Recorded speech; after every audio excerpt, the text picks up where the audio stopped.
Okay, hello everybody. Before I pop on Geoguessr, I've actually had a week off work. I have done absolutely very, very little, but I did pop up to London on Thursday. Funny story about that later. Um, I'm just going to do another quick Geoguessr round, just to get some content on my channel because I've got no inspiration whatsoever. I'm just mooching around the house doing absolutely bugger all. Interesting. The map I usually use for London isn't on the menus anymore. This is the map I'm using, but you can't find it. But it's still on the database because I've just started another game and it started up again. Very strange. Someone has tried to create another London-based map, but it's awful. So I'm not going to use that one. Just see if I can hang on to this one forever. Well, as long as I carry on playing it. So yeah, Thursday went up to London. As per usual, got tickets on the Today Tix app, which I hardly recommend. I'm not sponsored or anything, but I do recommend them. I got tickets for The Strangest Things, The First Shadow. Got the tickets at 11 for 7 o'clock that evening. So went up London must have got there about 2 o'clock. Did a couple of things. Most round as normal. Did about 5.5 miles walking, as per usual. That's not helpful. Edgerton Gardens SW3, and it's got a turn on it. So I have this inexplicable talent for going to London on days where things are happening. Now, one of my previous escapades, I think it was the European Cup final, Borussia Dortmund versus Shakhtar. Who were they playing? Whoever it was, I suddenly found myself surrounded by thousands of foreign people because for whatever reason even though the final neither of the two finalists were English teams, the final was held at Wembley, which is kind of bizarre, but hey ho. So I apologise if you can hear some people in the background. We have new residents in the building and they have no inner monologue. And we'll get rid of that. If I shut that. Okay. Edgerton Gardens, SW3. There you go, Edgerton Crescent, Edgerton. There we go, found it. The interesting shape helped. And I'm right on the right hand side. Oh, for God's sake. That's a new thing it's doing. If you go back to 1, he resets you. My memory isn't that good. I'm going to say there. Confetti. Jolly good. Anyway, so I went out to see the play. First Shadow. Very, very good play. They've asked for no spoilers, so no spoilers there will be. Very good. This special effects are remarkable. If you know me, I've seen Back to the Future 4 times now. I did it once to the boys, once each. Once with them both together and once on my own. So yeah, it must be 4. Book of Mormon I've seen. That's just comedy. There's no big effects. There's amazing sets in Book of Mormon.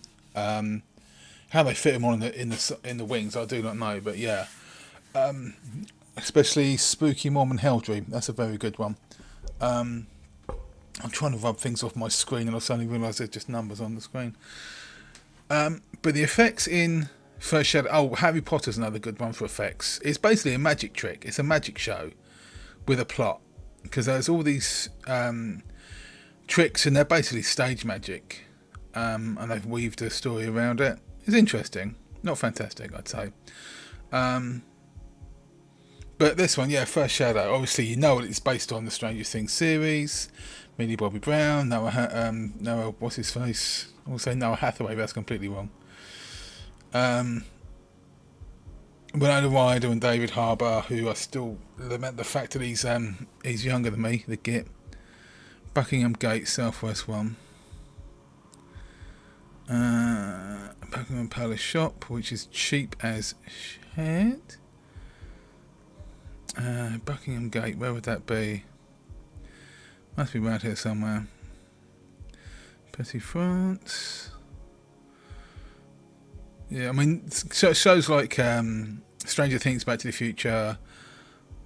Not so much Harry Potter. They saved the best effect for last, and there's a very slow build up. It's because it's set before all the events, but it's centered around the revelations about Henry Creel, who is Vecna. Spoilers. And what happened to him as he went through school? Because he got to know Joyce and Hopper, who was also in school at the same time. And how their lives are kind of intertwined. And it also centres around... do you remember Bob from season 3? Good old Bob. Sean Astin. Met an untimely end, bless him. But apparently he had a half-sister, or an adopted sister. And she's quite prevalent in the story as well. Let me crack on. Good God, that's ugly. Apologies if you live there, if it's indeed a housing development at all. Yeah, but there's the big payoff on the end of the second act. I can't really say. It's very well done. You see some clues. You think, why isn't that person... Oh, no, I am now. Why isn't that person moving much? Even though they're acting and this, that and the other. And then obviously when the thing pays off, if you like to look behind the action to see, how did they do that? How did they do that? And you think, oh, okay, that's why that person was doing that thing, which makes sense. I have walked down this way because when I did my video, it was I walked along here. So there's Buckingham Gate. Okay. So yes, highly recommend it. Let's go to north. Let's find Palmer Street. Buckingham Gate again. There's lots of Buckingham Gate. Come on, you can't be far, you haven't got any legs. I hate it when I do this. And now apparently they've changed it so when you, like I say, when you reset to 1, hit the flag to go back to start, it resets the map as well, and that's really unfair. So you're saying Palmer Street is off Buckingham Gate.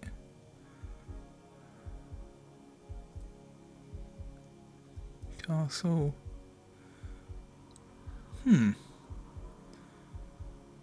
Or was that? No, that's not. And that's completely confused me again. But this is... Oh, I know. St James's... St James Park tube station is just down there because one of these buildings, my wife / ex-wife, wife, whatever, she hates things like that, whereas that's an apartment or a flat or whatever, or even a hotel room, whichever it is, and there's nothing underneath it. She would absolutely hate that. So right, St James's Park tube station there. Palmer Street. So I must be on Caxton when I start. Okay. Oh, see, no, we didn't do it that time. Very confusing. Caxton Street, Palmer Street, there.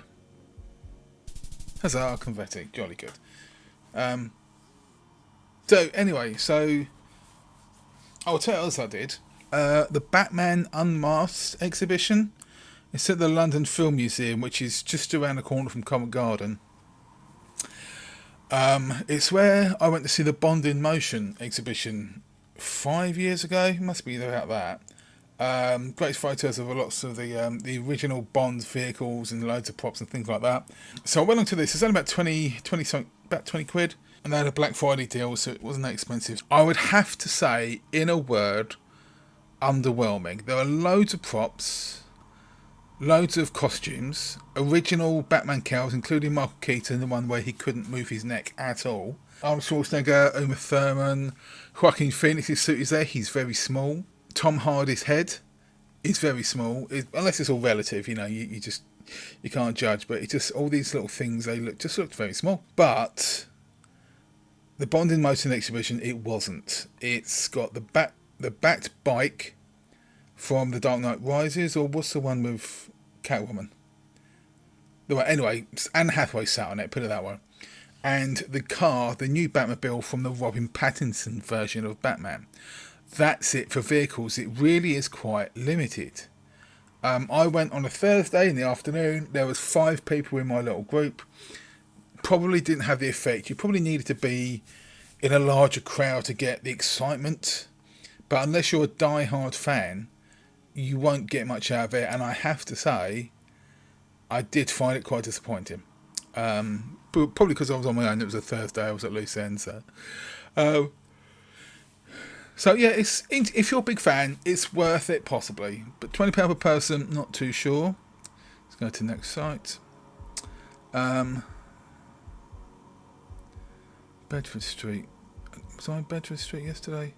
Thursday. I was in Bedford Square, which is near the British Museum, because I was going to go in there until they said, oh no, you needed tickets, you can walk around the back. So the main entrance is here. I don't know if you can see my mouse pointer. Right in the middle of the map there, that's where the main entrance is. All nice, so you got to walk around the back, so I thought, sod it. I turned left, went past Bedford Square, and then went back down to Leicester Square and had some lunch. So, or dinner as it turns out to be. So, Chandos Place. Never heard of Chandos Place. Bedford Street, I'm sure. Well, this is all Bedford, so why wouldn't Bedford Street be in this area? Makes sense. Surely. Tottenham Court Road, yeah, I saw the tube station, which I kind of, sort of, inadvertently have kind of a connection with, sort of, when they were building the place I live with, the company I work for. They moved not far, about 100 yards around the corner, but when the previous site had a top yard, it was a split yard. All the forklifts had to have number plates and things like that. So, whilst we were moving, we still had the lease, or we still kind of owned it. And the massive concrete beams, massive concrete beams that formed the roof of the underground station of the new Tottenham Court Road tube station were stashed in our top yard in these massive, gigantic boxes. Is this Strand? It's the Strand. So I'm in the complete... Oh, no, I'm not completely wrong. Bedford Street. There we go. I had a feeling it was around there somewhere. So Bedford Street, look for the HSBC, basically. HSBC Covent Garden. Take your word for it. Yeah, anyway, so those concrete beams were, so they were in our top yard. So there we go. Where are we? Where am I? I'm on 4 or 5. I'll make this a short one. I won't bore you, but I'll only do the one round. How long have I been recording for? It's only about 15 minutes so far. Ooh, Imperial College? Possibly? This looks like... I'll tell you what this looks like. I know where this is. Immediately, without actually moving. That's here, Imperial College, London.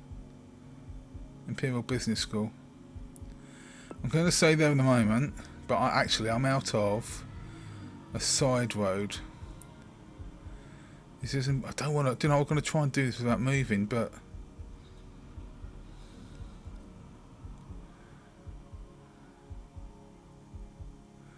See, that is a misnomer. I don't think there isn't an underground station, because the nearest underground station is South Kensington, and then you walk underground to get to the Natural History Museum. But I'm going to say, because I'm facing south, I've got a turning on my left, probably Prince's Gate, and would that be Imperial College Road? And that's the Church of Jesus Christ of Latter-day Saints. There's a really obnoxious cross there, so I am just sort of north of there. Yes, thank you. I recognise the road. How geeky is that? That road has got like marble granite sets. And if you carry on up north, you get to the Royal Albert Hall, where Anna Lapwood's been playing a lot lately, bless her. Right, last one on this round. Oh, this is going to be very suburban.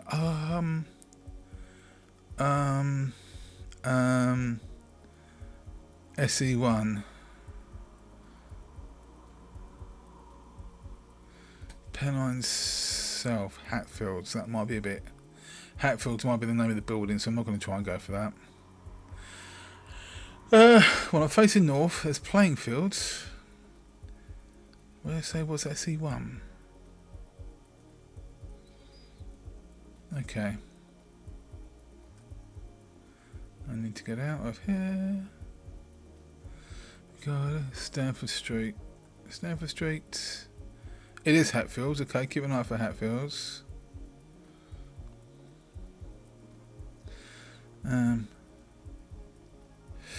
Okay, as this is the last game, I should also say that upon my... I know where I am.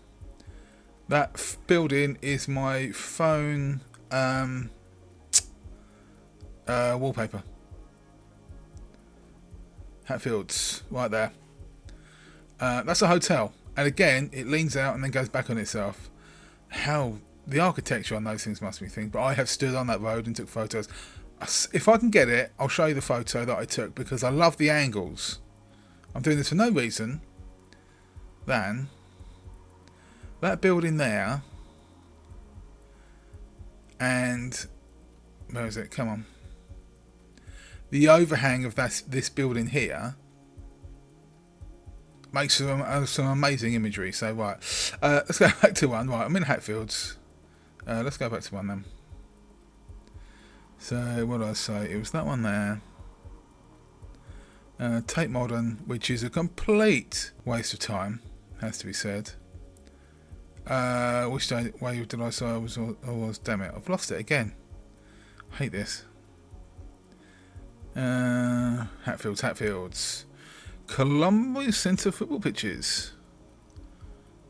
Funded by Mayor of, I'm assuming. Right, so you're going to say I am there. Because that's a park. Yes. Guess. Thank you.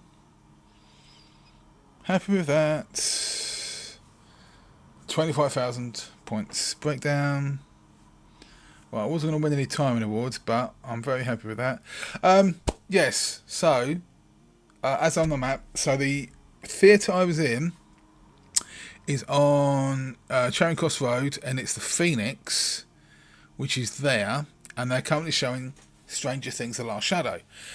And I get on Charing Cross. It's literally a straight walk down this road, past Leicester Square, and I normally cut through this road here, right in the middle, halfway to Heaven, Charing Cross there, halfway to Heaven, and that gets to Charing Cross Station. However, as I'm walking down Charing Cross Road, I notice a large prevalence of happy people bibbing their horns and sitting on the roof of their car and out the windows with the flag of Bavaria all over the bonnet.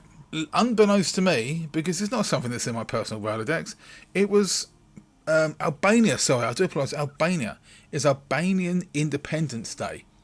And thousands of Albanians had, without organising it with anybody or asking anybody's permission, decided to descend on London town centre and completely clog up the roads. It was solid all the way down here. Beep, beep, beep, beep, beep, beep, you know, waving their horns and look, aren't we fantastic? Because we celebrated our Independence Day, and we're not doing it in our own country, which is, they're over here, so they have to do it. But for God's sake, ask first. There's a Christmas market going on just in front of the National Gallery, right in front of the screen there. That bit where it's greyed out bit where it says Trafalgar Square, there's these wooden cabins, the ones that pop up in every town. They had to shut early because Trafalgar Square was filled to the brim. We were very happy Albanians setting off fireworks and throwing things at the police. That's how you celebrate your Independence Day, by inciting violence. Anyway, the road I usually cut through, which again, in the middle of the screen, in between St Martin in the Fields, the church, and halfway to Heaven, just by Charing Cross, that was a kettling area. And if you don't know what kettling is, it's when you have large amounts of people, the police put them in a section and basically stand at either end and say, just wait there until we get this shit sorted out. But luckily, I managed to walk around and went home. But you have to think, Trafalgar Square is like the buskers in Trafalgar Square and the buskers in Leicester Square. You have to ask. You can't just rock up and do what you want to do. It's the same with anything, licensing and what have you. And when you have a large amount of people who are going to get together, organised on social media, you need to be organised because of, one, health and safety. You can mock health and safety all you like, but when you've got 1,000 people in one place, one, you need emergency services on standby if something goes wrong. Two, you need facilities. There's no toilets around there. So these guys, were peeing in the street more than likely. I just realised that there's a toilet on the north-east corner underground in Leicester Square.